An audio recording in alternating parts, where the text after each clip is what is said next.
Good morning all of you. आज मैं university research भारतीय लोकतंत्र के सबसे पुराने राजनीतिक दल जिसकी नींव दरक रही है तेजी से,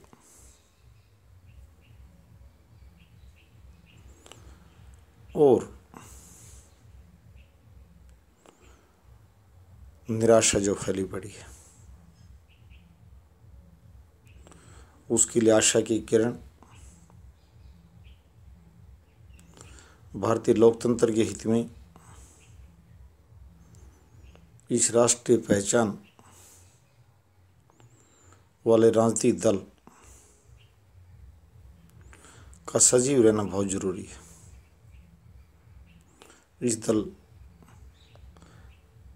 हार और जीत बड़ी बात नहीं है, पर मैच या पारियों को जारी रखने के लिए इसकी भूमिका अहम है।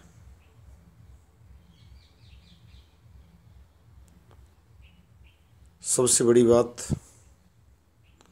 राजनीतिक दल को धार देने के लिए मुद्दा निर्माण सबसे प्रमुख बात होती है। इसने अपने आप को नवीनीकरण में ढालने के लिए प्रयास शुरू नहीं जो किए हैं, उसमें मैं कह रहा हूँ इसको प्रयास, नए मुद्दे गढ़ने जरूरी हैं। उत्तर प्रदेश जैसे राज्यों में पिछली बार 2% से कम प्राप्ति और वर्तमान परिदृश्य बहुत ओझल दिखाई जो दे रहा है। दिल्ली में उससे भी बुरा हाल हो चुका। अधिकांश स्थानों पर 2 चुनाव में जमानत जब्ती की समस्या न, इसके लिए जरूरी है इस दल के पास सबसे प्रमुख जो विकल्प है वो रोजगार के अधिकार। मनरेगा का पहले समर्थन किया था, उस पर काफ़ी फिनिशिंग या ब्रूशिंग करने की ज़रूरत है।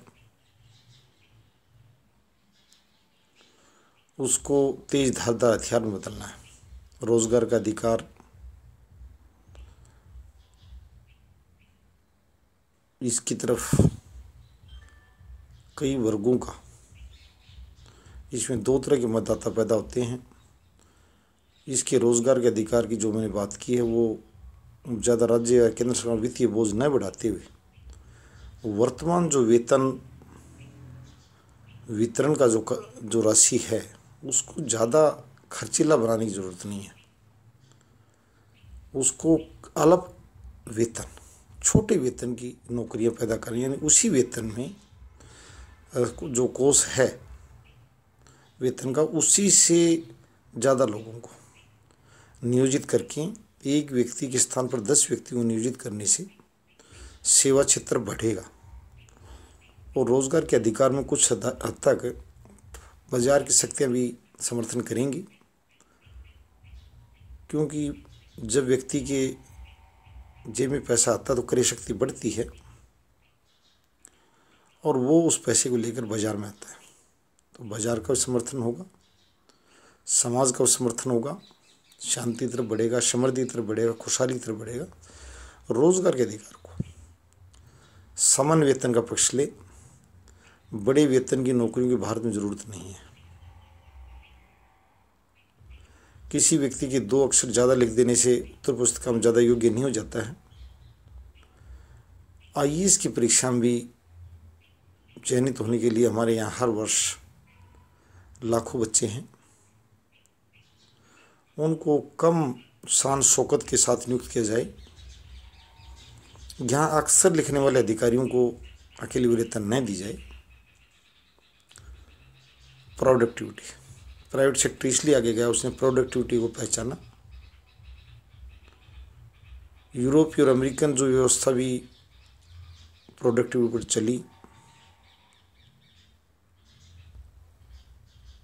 कि अमुक अधिकारी किसी विभाग में निदेशक नियुक्त होकर उसकी प्रोडक्टिविटी कैसे देता है, उसको 3 अक्षर ज़्यादा आते हैं 3 अक्षर कम आते हैं, वो ज़्यादा महत्वपूर्ण नहीं है। वो समाज और राष्ट्र के लिए उत्पादक बने, व्यवस्था को ढर्रे पर लाने का काम करें, उन्हें कुशलता दिखाई। और इसकी परीक्षा का आयोजन के पीछे मकसद भी ये है कि प्रतिभाओं को चयनित किया जाए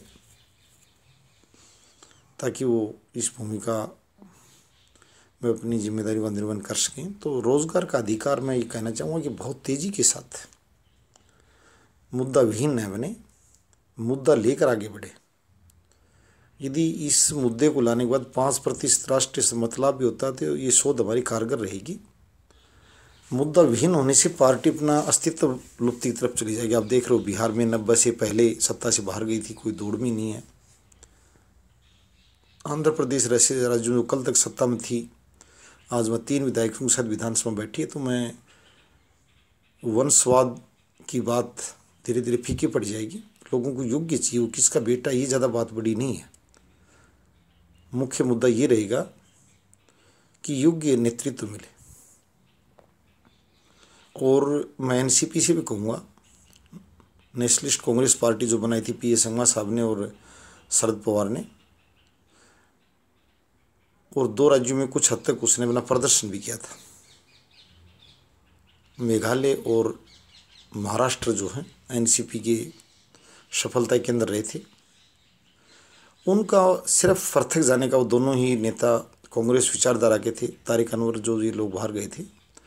एनसीपी का भी विलय का प्रयास किया जाए, क्योंकि सोनिया गांधी के नेतृत्व के दौरान एक मुद्दा उभर कर आया था, भाई राष्ट्र का जो प्रमुख या प्रमुख पद पर चयनित व्यक्ति जो प्रधानमंत्री यानी राष्ट्र प्रमुख राष्ट्रपति मोदी माने जाते हैं, परंतु शक्तियों के क्रियान्वयन के मामले में प्रधानमंत्री का पद भारत में महत्वपूर्ण है।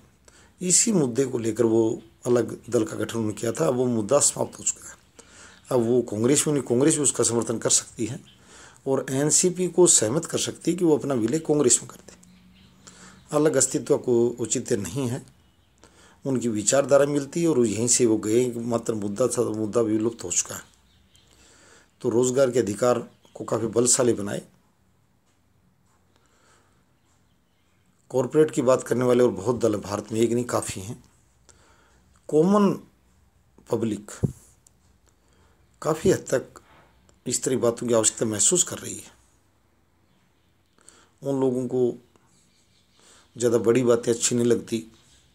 वो अपनी प्रधानता सबसे पहले कहते हैं भूखे भजन होने को पाला। वो रोज़गार की आवश्यकता महसूस करते हैं। कम आय वर्ग के लोग, उनको ज़रूरत है। तो मुख्य रूप से कांग्रेस अपने इस मुद्दे को धार लगाए और तेज़ी से जो राष्ट्रीय स्तर विलुप्त हो रही है उसको हमारी शोध ये दावा करती है कि इस मुद्दे को लेकर आए कि 18 से 60 साल की जो कार्यशील जो आबादी है उसको न्यूनतम वेतन पर नियमित रोजगार उपलब्ध करवाने के लिए एक बड़ी टास्क फोर्स मिलेगी समाज और राष्ट्र को। मंदी जैसी बातों का अर्थव्यवस्था का सामना नहीं करना पड़ेगा। हमारे अर्थशास्त्री भी काफ़ी हद तक धीरे धीरे इसमें साथ आएंगे। तो मैं ये कांग्रेस के राष्ट्रीय नेतृत्व करता हूँ कि, और एक बात और साझा करूँगा, 10 जनपद पर ये देखने में आ रहा है बहुत लंबे समय से। मैं 93 से राजनीति विज्ञान पर जो लिख रहा हूँ, देख रहा हूँ, हारे हुए जनता द्वारा नकारे हुए नेताओं को जुम्मेवार न बना जाए। उनको चुनाव खुद को नहीं जीतना तो वो कुछ स्ट्रेटेजी कैसे बताएंगे। मैं देख रहा हूँ कि काफ़ी लोग ऐसे जमे बैठे हैं लंबे समय से। उनको मैं कोई नाराज़ नहीं करना चाहता, पर मैं कह रहा हूँ कि उनकी खुद बहुत ज़्यादा पेंशन भोगी हैं वो सरकारों द्वारा। ये नहीं है कि उनके परिवार को गुजारा नहीं चलेगा वहाँ से हटने के बाद में। तो इस तरह के पराजित नेताओं का जमावड़ा ज़्यादा नहीं किया जाए, जिनको जनता ने विधानसभा या लोकसभा चुनाव स्वयं को नकार दिया। इसका मतलब उनको जीतने की स्ट्रेटेजी खुद को पता नहीं है, जो अपने पर लागू नहीं कर पाए। तो इस तरह के नेताओं को 10 जनपद से हटाएं और चाहे अपनी पार्टी का ये नेतृत्व नेता बुलाएं। अगर शोध के छात्रों को ज़्यादा पसंद नहीं करते तो मैं ज़्यादा उन पर दबाव नहीं बना रहा। बाकी मैं ये भी कह रहा हूँ कि विश्वविद्यालय के जो राजनीति विज्ञान के छात्र हैं उनको कांग्रेस पार्टी लंबे समय तक सत्ता में रही है, इतना फंडिंग भी होगा उसके पास, वो इस तरह के छात्रों को प्रोत्साहित भी करे, विश्वविद्यालय के छात्रों को, और मार्गदर्शन ले। मार्गदर्शन सिर्फ राजनीतिक सोच से न ले, स्ट्रेटेजी के लिए ले कि भाई वो लोग आएँ, राजनीति विज्ञान के जो प्रोफेसर हैं, साहिबान हैं, या जो अन्य विचारक हैं, अच्छे अखबारों के संपादक, इस तरह की सेवाएं लें और उन लोगों को 10 जनपद में तवज्जो दें। इससे पार्टी पुनर्जीवित होगी और अपनी जो गिरावट का जो दौर है इसमें विराम ही नहीं लगेगा। मैं आज ये बिल्कुल शोध के साथ दावा कर रहा हूँ, मैं इस दल को ये शोध प्रेषित कर रहा हूँ, सुझाव नहीं, कि इस शोध पर मनन करें और धार लगाएं। सिर्फ भ्रमण से या कहीं किसी एक बुरी घटना के हो जाने पर वहाँ जाने से काम नहीं चलेगा। क्योंकि पिछले दिनों जो किसानों को जो समर्थन दिया था कांग्रेस ने, उससे उसको 2 राज्यों में लाभ हुआ। वैचारिक स्तरदाता तो पंजाब हरियाणा में कम ही सही, परंतु उसको लाभ हुआ है किसान संगठनों समर्थन करने से। हालांकि राजस्थान में बीजेपी और कांग्रेस यानी बीजेपी पीछे नहीं है, क्योंकि कांग्रेस और बीजेपी की नीतियों को लेकर किसान जो हैं वो अपनी अपनी जगह हैं। यदि जो बीजेपी किसान ये भी नहीं मानते कि कांग्रेस किसानों की ज़्यादा वो हमदर्दी दिखा रही है, वहाँ अन्य दल सक्रिय नहीं, इस वजह से बराबर की सोच है किसानों की, अलग अपने अपने दलों में बंधे हुए हैं। हरियाणा पंजाब में लाभ की स्थिति में गई और उत्तर प्रदेश में उसके अन्य लोगों ने उसके समर्थन को हड़प लिया। किसान समर्थन के पैरोकार दूसरे लोग बन गए, इससे उसको लाभ नहीं मिल पाया। तो अच्छे मुद्दे लेकर आए और अब मैं रोज़गार के अधिकार पर ही कहूँगा सबसे ज़्यादा ध्यान इसी पर केंद्रित करें। किसान पॉलिटिक्स करने वाले इंडिया में वो लोग काफ़ी हैं, उससे भी ज़्यादा ध्यान कांग्रेस अपना रोज़गार के अधिकार पर लगाए, उससे उसको मत प्रतिशत में लाभ होगा। बिल्कुल मैंने दावे करूँ बताया, किसी विरोधी दल के नेता की व्यक्तिगत टिप्पणियाँ जारी रखने से कोई तेज धारदार नेता नहीं बन जाता है। कांग्रेस के 2 प्रवक्ता दिग्विजय सिंह और मैं रणदीप सुरजेवाला हालांकि तेज तरारिश बोल लेते हैं, परंतु उनकी भाषा में वोट निर्माण का वजन नहीं है। मैं दोनों साथियों को कहना चाहता हूँ, मेरे वरिष्ठ साथी हैं, बड़े हैं मेरी उम्र में, मैं उनको अनादरित नहीं कर रहा हूँ, परंतु मैं ये कहना चाहता हूँ वोट निर्माण की भाषा उनकी नहीं है। मैं लंबे समय सुन रहा हूँ, तो वो वोट निर्माण की कला जो नए बच्चों लेकर उनकी मानसिकता बन चुकी है। सिर्फ किसी कहीं भी राज्य में जाएं, राज्य स्तर के दल की या नेता की व्यक्तिगत टिप्पणियों से नहीं, आप अपने दल के मुद्दे को हावी बनाएं। आज भारतीय जनता पार्टी जो शीर्ष पर पहुंची है, उसका एक मुद्दा था जो मुझे आज भी याद है, राम मंदिर निर्माण से भी ज़्यादा जो उसका मुद्दा रहा, कश्मीर का मुद्दा, उस पार्टी के पंख लगाए कि एक देश 2 संविधान। इसमें कोई दो राय नहीं। मुझे इसमें ध्यान है कि भाजपा समर्थकों ने दूसरे लोगों का मुंह बंद करने का काम किया उस मुद्दे पर कि क्या आप सहमत नहीं हैं, क्या ये उचित है। तो रोज़गार के अधिकार की बात की जाए, मैं ये चाहता हूँ कि वो जब कोई बात रखें तो विरोधियों का मुंह बंद करें। भाषा राजनीति की उसको बोलते हैं, जैसे 2 कोर्ट में डिबेट जो वकील करते हैं तो तर्क एक पक्ष का वकील ये रखा कि दूसरा अनुत्तरित हो जाए, उसी मुद्दा बोलते हैं। तो मैं ये कांग्रेस के जो अध्यक्ष और महासचिव जो हैं उनसे विशेष रूप से कहूँगा कि इस दल को बचाने के लिए वोट निर्माण का मुद्दा बनाएं और जो नेताओं की जो भाषा हो किसी पर ज़्यादा अनावश्यक रूप से कीचड़ उछालने वाली या आलोच्य भाव वाली न हो ज़्यादा, इससे जनता ये भी पसंद नहीं करती है। मैं भारतीय राजनीति को सबसे प्रार्थना कर रहा हूँ, मुद्दागत राजनीति को बढ़ावा दिया जाए।